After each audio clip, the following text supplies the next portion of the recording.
থাকবে আর আরামে এসে মরে যাবে। শুনুন তাহলে বুখারী শরীফের হাদিস, আল্লাহর নবী বলেছেন, মাইয়ুরিদিল্লাহু বিহি খাইরান ইউসিবু মিন, আল্লাহ যার কল্যাণ চান, আল্লাহ যার ভালো চান, আল্লাহ তাকে বিপদ মুসিবত দেন বেশি। মনে রাখবেন দুনিয়াটা হলো এমন, আর দুনিয়া সিজনুল লিল মুমিন, দুনিয়া হলো মুমিনের জন্য কারাগার, ওয়া জান্নাতুল লিল কাফির, আর কাফিরের জন্য দুনিয়াটা হলো জান্নাত। আল্লাহ তাআলা যেই ব্যক্তিকে ইজ্জতের মৃত্যু, সম্মানের মৃত্যু, ভালো মৃত্যু দিবেন, ওই লোকটাকে আল্লাহ মরণের আগ পর্যন্ত বিভিন্ন রকমের বিপদ আপদ, দুঃখ কষ্ট, রোগ বালাই, যন্ত্রণা মুসিবত দিয়ে দিয়ে দিয়ে দিয়ে আল্লাহ পরীক্ষা করবেন। এই জন্য বলেন তো দেখি, এই পৃথিবীতে শ্রেষ্ঠ মানুষ কারা? বলতে পারলেন না? এই তো একজন বলেছে, বলেন পৃথিবীর শ্রেষ্ঠ মানুষ কারা? নবী এবং রাসূলরা। নবী রাসূলদের চাইতে শ্রেষ্ঠ কেউ আছে নাকি? আর জোরে বলেন, আছে নাকি? পৃথিবীর শ্রেষ্ঠ মানুষ হলেন আম্বিয়া আলাইহিমুস সালাম। বলেন তো নবী রাসূলরা পরীক্ষা দিয়েছেন সবচেয়ে কম না বেশি? আর জোরে বলেন, কম না বেশি? শুনুন তাহলে সেই হাদিস, হাদিসটি তিরমিজি শরীফের মধ্যে এসেছে। আল্লাহর নবীকে প্রশ্ন করা হলো, আইয়ুন নাসি আশাদ্দু বালাআন, সবচাইতে বেশি বালা মুসিবতে পড়েছেন কারা? সবচেয়ে বেশি বালা মুসিবতের সম্মুখীন হয়েছেন কারা?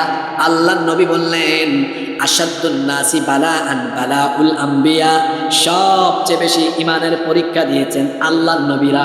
একেবারে আঙ্গুল দিয়ে হিসাব করে আপনাদেরকে বলে ফেলি, পৃথিবীতে দুইজন নবী ছাড়া, পৃথিবীর মাত্র দুইজন নবী ছাড়া এমন কোনো নবী নাই যারা নির্যাতিত হন নাই, নিপীড়িত হন নাই, ইমানের পরীক্ষা দেন নাই, এমন কোনো নবী রাসূল নাই।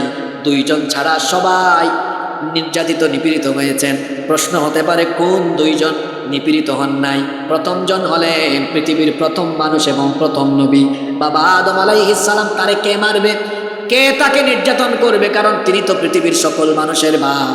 আর আরেকজন কে বলেন তো দেখি? মাশাআল্লাহ, খুব শিক্ষিত মানুষের সামনে ওয়াজ হচ্ছে, পারফেক্ট, আলহামদুলিল্লাহ পড়েন। আরেকজন হচ্ছেন সুলাইমান আলাইহিস সালাম। তাকে কে মারবে? কারণ তার বয়স যখন মাত্র 13 বছর, তিনি তার শ্রদ্ধেয় বাবা দাউদ আলাইহিস সালামের রেখে যাওয়া সিংহাসনের মালিক হয়ে সারা পৃথিবী তিনি শাসন করেছেন। শুধু মানুষ নয়, জিনদেরকেও তিনি শাসন করেছেন। আল্লাহু আকবার। এই দুইজন নবী ছাড়া পৃথিবীর সমস্ত নবীরা মার খেয়েছেন, নির্যাতিত হয়েছেন, শরীর থেকে রক্ত দিয়েছেন। আল্লাহর দ্বীন এই পৃথিবীতে এমনি এমনি প্রতিষ্ঠা হয় নাই। ভালো করে শুনেন, আগেই বলেছি, আল্লাহ যাকে ইজ্জতের সম্মান দেন, আল্লাহ তাকে বেশি পরীক্ষা করেন। আর পৃথিবীতে সবচেয়ে বেশি যারা পরীক্ষা দিয়েছেন তারা হলেন নবী এবং রাসূল। নূহ আলাইহিস সালাম, নূহ পয়গম্বরের কথা আমরা জানি। তার জাতির লোকেরা তাকে মারতে মারতে মারতে মারতে অজ্ঞান করে ফেলতো। আমাদের জাতির পিতা, জোরে বলেন তো আমাদের জাতির পিতা কে? ইব্রাহিম খলিলুল্লাহ। তিনি এত বেশি পরীক্ষা দিয়েছেন, আল্লাহ তো কোরআনে তার ব্যাপারে বলেছেন, ওয়া ইয বিতালা ইব্রাহিম রাব্বুহু বিকালিমাতিন ফাআতাম্মাহুন্না ক্বালা ইন্নী জাইলুকা লিন-নাসি ইমামা। স্মরণ করো, ইব্রাহিমকে তার রব অনেকগুলো বিষয়ে পরীক্ষা করেছিলেন। আল্লাহ বলছেন, যতগুলো বিষয়ে তাকে পরীক্ষা করা হয়েছে সব পরীক্ষায় তিনি কৃতিত্বের সাথে উত্তীর্ণ হয়েছেন। সুবহানাল্লাহ। পরীক্ষা দিয়েছেন বেশি, এজন্য তার মর্যাদা হয়েছে বেশি। আল্লাহ এজন্য বলেছেন, ইব্রাহিম ইন্নী জাইলুকা লিন-নাসি ইমামা, আমি তোমাকে মানব জাতির নেতা বানায়া দিব। আল্লাহু আকবার। আল্লাহ তাকে নেতাও বানিয়েছেন। পৃথিবীর সমস্ত নবীরা হলেন নেতা। জোরে বলেন, পৃথিবীর সমস্ত নবীরা কি? এটা কি আমার কথা নাকি?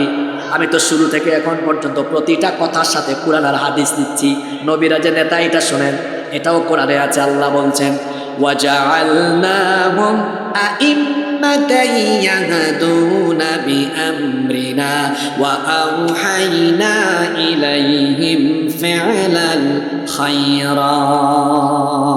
মাহফিলে অনেক আলেম দেখতে পাচ্ছি, আলহামদুলিল্লাহ, বড় ভালো পরিবেশ এটা। ইমামের বহুবচন কি? ইমামের জমা কি? আইম্মা। ইমামের বহুবচন আইম্মা।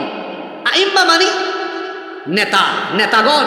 আল্লাহ বলছেন, ওয়াজআলনাহুম আইম্মা, এইভাবে করে নবীদেরকে আমি নেতা বানিয়েছি। নামাজে আত্তাহিয়াতুর পরে আপনারা কি বলেন? আল্লাহুম্মা সাল্লি আলা মুহাম্মাদ ওয়া আলা আলি মুহাম্মাদ কামা সাল্লাইতা আলা ইব্রাহিম।